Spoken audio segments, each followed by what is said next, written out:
Hello, I'm CJ Werleman, and in this episode, we reveal why former British and American intelligence operatives are now sounding the alarm about Israel's deceitful and dirty tricks. But first, please remember to like and subscribe to our show. Now let's get into it. Israeli media outlets have declared Hamas the ultimate winner of the war, saying Israel now faces diplomatic isolation, global hatred, and economic ruin, while having failed to achieve its goal of expelling Palestinians to other countries. While all of this is true, the fact remains that more than 300,000 Palestinians are dead, missing, or injured, with Gaza completely destroyed and unlivable for decades.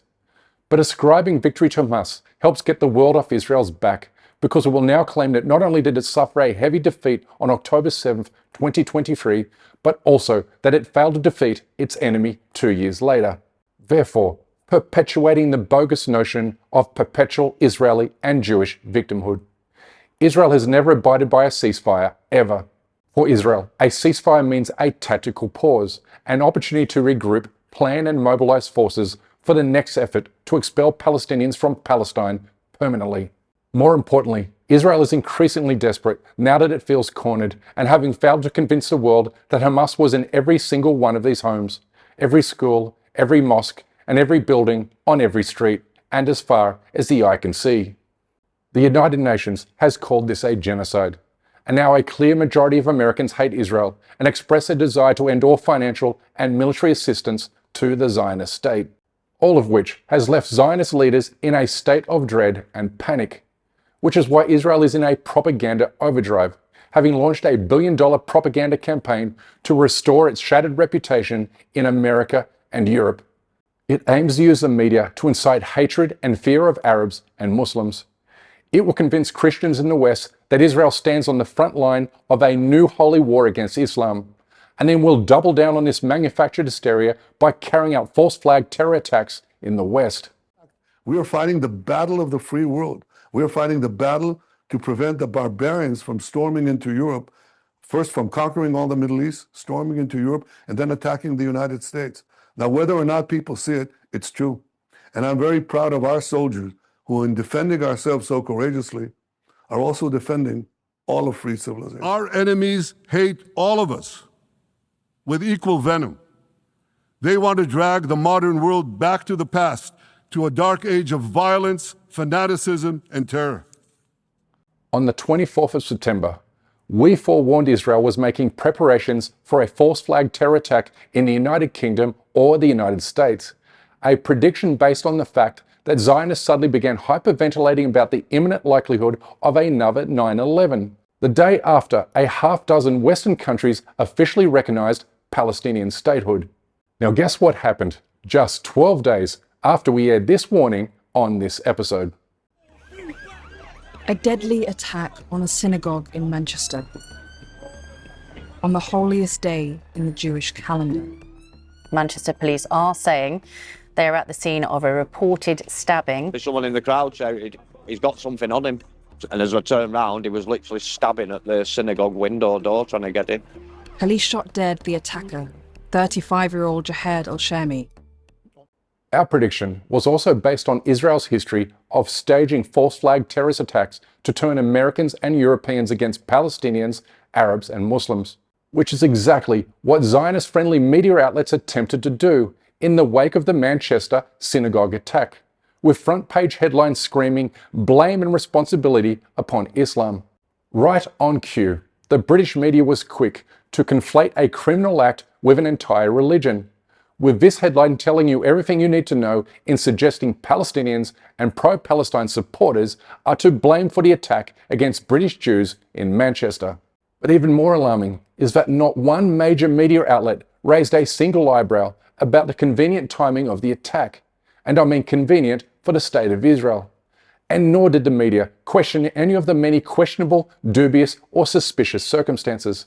I mean, it's not like Israel doesn't have a proven history of carrying out terrorist attacks against Jews and Israelis in the United Kingdom and other countries, as acknowledged by former British intelligence operative Annie Machon. But the two cases that really got us, first of all, there was a false flag attack in London in 1994, where a car bomb exploded outside the Israeli embassy in the centre of London.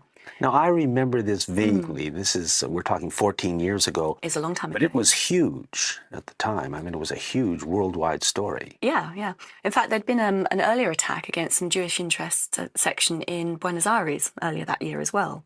Similar sort of MO, modus operandi, with a car bomb driven and parked outside that exploded. Very minor injuries, that was all. Nobody was killed. And it was a very sophisticated device. It appeared to eat itself, eat all the forensics. Now, this is very, very rare. Even the IRA, which is a very sophisticated terrorist organisation, could not make bombs that effective. So it looked like a, sort of fairly technical person had put that together. But what emerged from that, the senior MI5 officer who was in charge of the investigation into it and had seen all the evidence, but also all the intelligence, which isn't necessarily admissible in court, wrote his formal assessment at the end of the case. And he said he reckoned that Mossad, the Israeli external intelligence agency, had bombed their own embassy. A sort of controlled explosion outside the embassy. And as I said, that was a senior MI5 officer. That was his formal verdict. If you read that on the internet now, you would say that sounds like some mad conspiracy theory. But it wasn't. This was the official position of MI5. And he said that they did it for two reasons. One, they were always hassling MI5 for increased security around their embassy and other interests in London. Because, of course, London had a reputation of giving safe haven to Arab dissidents from around the world at that point. And MI5 kept saying, well, there's no reason to increase the threat assessment. You don't need extra protection. So letting off a controlled explosion outside, of course, they immediately got what they wanted there. But crucially, 2 innocent Palestinians were arrested, charged and convicted of conspiracy to cause that attack. And they were very active in a Palestinian support network in London, political campaigning for the people on the West Bank and the Gaza Strip. And they were gaining some traction in the media. They were getting quite a lot of support. So by arresting these people and framing them for an attack and sticking them in prison, the whole network just shattered and hasn't got back on its feet to this day. So that would be a clear political advantage. You can't unsee and you can't unhear what she just said. That Israel attacked and murdered its own citizens and diplomats in a foreign country to incite hatred against Palestinians and Arabs. Now watch how the Israeli Prime Minister at the time deceitfully framed the bombing of the Israeli embassy in London. Mr. Minister, Paul Sisko from WTN. Do you have just one comment at all on this London bombing? I haven't got many details, but... Well, it looks like that the Hamas and Hezbollah again decided to renew terror abroad, and we shall have to take the most severe measures to put an end to it. Do you have any... For decades, Zionists have deployed every propaganda tool imaginable to convince Americans and Europeans that Israel is a liberal democratic state, surrounded by a sea of Islamic radicals in the Middle East. And to be perfectly blunt, their effort to tie Islam, and therefore Palestinians, to terrorism has been a highly effective propaganda campaign, particularly in the wake of 9/11, which saw Islamophobia reach pandemic levels in Western countries, resulting in rising hate crimes and discrimination against Muslims, along with dozens of major right-wing terror attacks against mosques and Islamic centers. You hurt my father, but you never took him away from me. What I mean by this is that you physically hurt him, but you gifted my father with becoming a martyr, and he has now returned to Allah, God. You shot at defenseless people that were not aware of what was going on until they knew it was too late. Your actions were a gutless character of a person.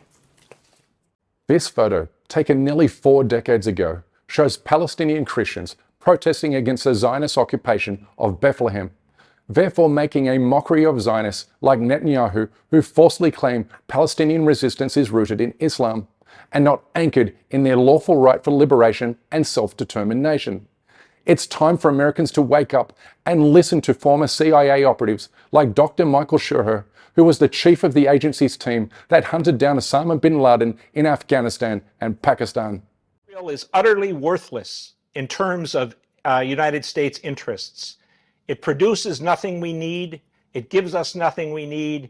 It does nothing but involve us in a religious war it wants to have with Islam. And at the same time, here in the United States, It corrupts our political system through its U.S. citizen supporters. It controls our media to a great extent, and it is an albatross on the United States. According to leaked Department of Justice filings, Israel is spending millions of dollars to dupe American Christians into believing Israel is locked in a religious war against Islam, and that Christians have a biblical duty to defend the Jewish state, even though the state of Israel was created a full 6,000 years after the Bible was written. So it's important that we remind the American public how Zionist Jews treat Christians in occupied Jerusalem. Surprising report from Israel today, where officials are taking seriously a recent upsurge in spitting and hitting attacks on clergy and the vandalism of Christian sites.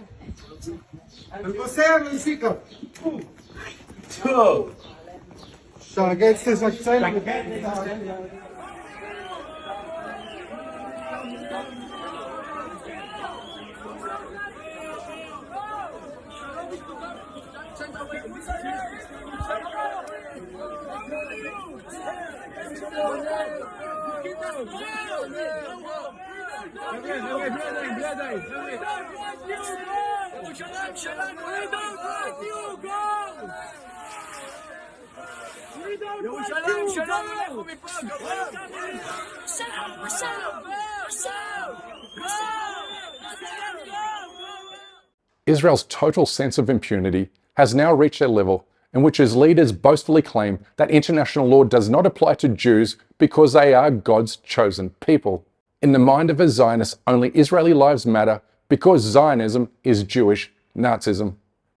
I just think we need to kill them, every one of them, and that's it. And if not that, because the country will not let that happen, the government.